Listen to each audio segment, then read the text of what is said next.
Bien, señor consellero, ¿por qué el curso escolar nunca empieza en condiciones no medio rural y a por qué se antepone el interés de una macroempresa de transporte al de las familias? Sí, gracias, presidente. Buenos días, señoría. Non estou de acordo con esa manifestación que incluye en el enunciado de la Sondruga. Fala de que el curso non entama en condiciones en el medio rural nunca. Non voy a repetir aquí lo que dice al diputado señor González Medina referido a los datos de número de alumnos, doylos por consabios. Yo vuelvo a insistir en una cosa que me preocupa abondo y es que el derecho a la educación non puede ser cercenado de alguna manera por un problema de transporte rural. Ya hice referencia a los distintos casos, 10 casos que teníamos sobre la mesa, buscando soluciones ad hoc para cada una de ellas. Por lo tanto, el trabajo está hecho. Lo que dice el señor diputado González Medina, me reitero en ello y no necesito, de momento, explicitarme más. Solo una cosa, no entiendo bien a qué interés de macroempresa se refiere y prestaríame que me lo aclararé después, porque la única empresa que media en este asunto y el CTA, un consorcio que es un ente público, no sé por qué es una macroempresa ni es privada, sino un ente público que gestiona y busca el bien y el uso del transporte colectivo. Por lo tanto, a la espera de que me precise alguna cuestión más, esto es lo que puedo decir. Muchas gracias. Señor Fernández Vilanova tiene la palabra. Señor consellero, reconozco que la pregunta tenía una parte de enfoque amplio, a que en primera instancia no esperaba que respondiera, que fuera mucho más allá de lo que ya respondió en la anterior pregunta del otro diputado, pero sí es verdad que tenía una parte bastante explícita y era precisamente esta que parece que no entendió, ¿no? Que es cómo la CTA responde a los intereses de la gran empresa antes que a los de las familias. A eso me refiero. No me refiero a la CTA como empresa, me refiero a las empresas que después llevan las adjudicaciones de las rutas de transporte escolar. Pero bueno, mi intención ya era debatirlo ahora en esta segunda parte de la intervención y analizar con detalle estas problemáticas, intentar ir un poquitín más allá y poner enriba de la mesa posibles soluciones, una más concreta y otras más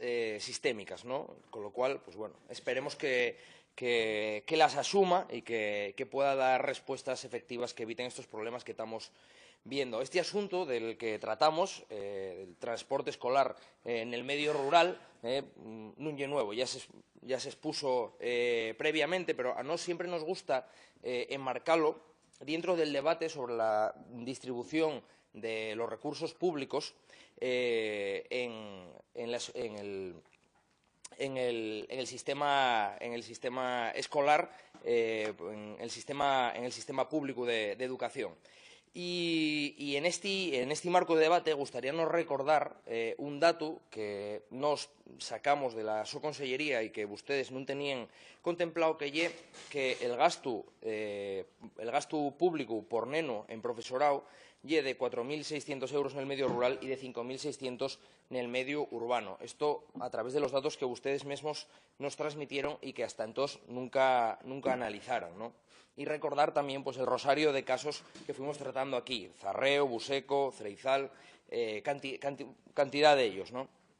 Pues bien, también recordar muy brevemente la implicación que esto tiene dentro del contexto de crisis demográfica que sufrimos, ¿no? En el medio rural, estos servicios son un auténtico puntal demográfico y más el transporte escolar o todo lo que tenga que ver con la educación por la importancia que tiene en materia de conciliación. Y esto, a su vez, con lo que afecta a la mujer del medio rural, fundamental para mantenerlo. Si nos paramos a analizar los casos actuales, vemos uno que tiene una pequeña particularidad, que lleva un problema de infraestructuras, que es el de Allande, y otros, el de Cangas de la Arcea, los de Les Peñamelleres, donde básicamente la empresa o las rutas que se ofrecen o que se adjudican, que se sacan a concurso, quedan desiertas porque las empresas que llevan la mayor parte del pastel de las rutas escolares y que sacan beneficio con grandes rutas escolares, no se dignan a hacer estos servicios, no se dignan a prestarlos. o los intentan subcontratar, o lo que sea. El caso es que muchas veces quedan desiertos, ¿no? Y esto, o no se quieren acercar una parada más, en fin, hay multitud de casos. Pero al fin y al cabo, que hay empresas que se hinchan a hacer transporte escolar y que sacan grandes beneficios en zonas bien pobladas, pero después dejan de forma irresponsable sin cubrir las zonas rurales, ¿no? Pues bien, nos querríamos enfocar ya hacia dónde creemos que van las soluciones. Para el primer caso, el de Allande, el de la pista que va hacia Aguanes, la súa respuesta, que foi la que dio hasta agora, non puede ser que va a licitar outro servicio porque lle trampa o que va a esperar a que se arregle la pista, porque tamén lle trampa, porque la pista va a tardar en arreglarse. De feito, ya chevan unas cuantas semanas en sin poder ir a clase, non? Esa licitación sabe que non va a tener resultado, con lo cual, non teniendo efecto, non lle unha solución válida, e esperar pola pista lle insuficiente. Nos ya planteamos públicamente que el gobierno asturiano debiera tener soluciones para estos casos de emergencia, porque de la misma manera que los transportes todoterreno de la Consellería valen para trasladar al consellero hasta una zona de incendio, que non digo que tea mal, pero pongo un ejemplo de cómo se puede utilizar transportes de la Consellería para cosas excepcionales. Pues en el momento en el que una familia quede aislada en su territorio y los guajes tengan que ir a clase, perfectamente se podrían emplear vehículos de la Consellería para esto. Y por lo cual invitaría a falar de esto con otras consellerías competentes, como pueda ser Presidencia, como pueda ser Montes, evidentemente, ¿no?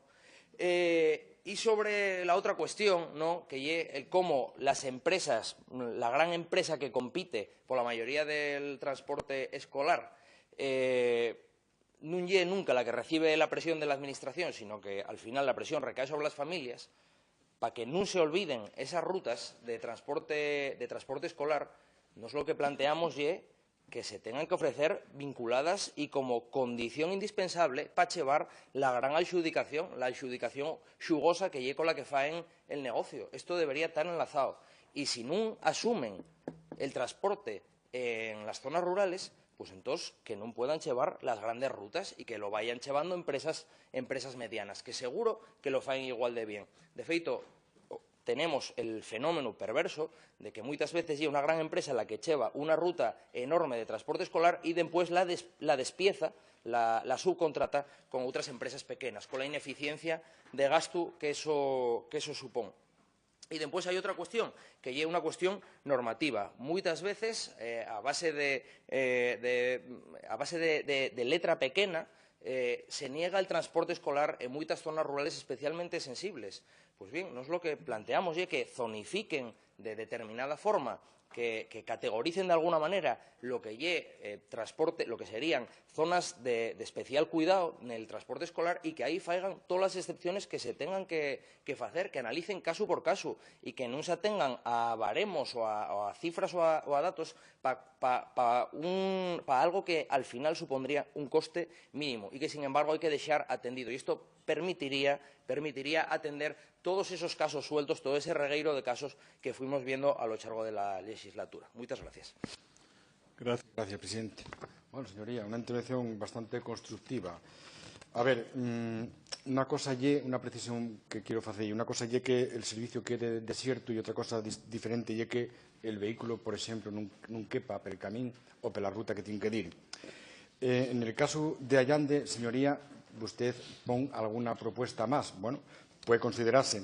En principio tenemos 3 y pensábamos que los 3 que tenemos que podían dar solución a ese caso. Pero bueno, seguiremos reflexionando sobre ello y parece bien esa petición que hizo y obligaría a revisar la normativa de incrementar o enantar las excepciones.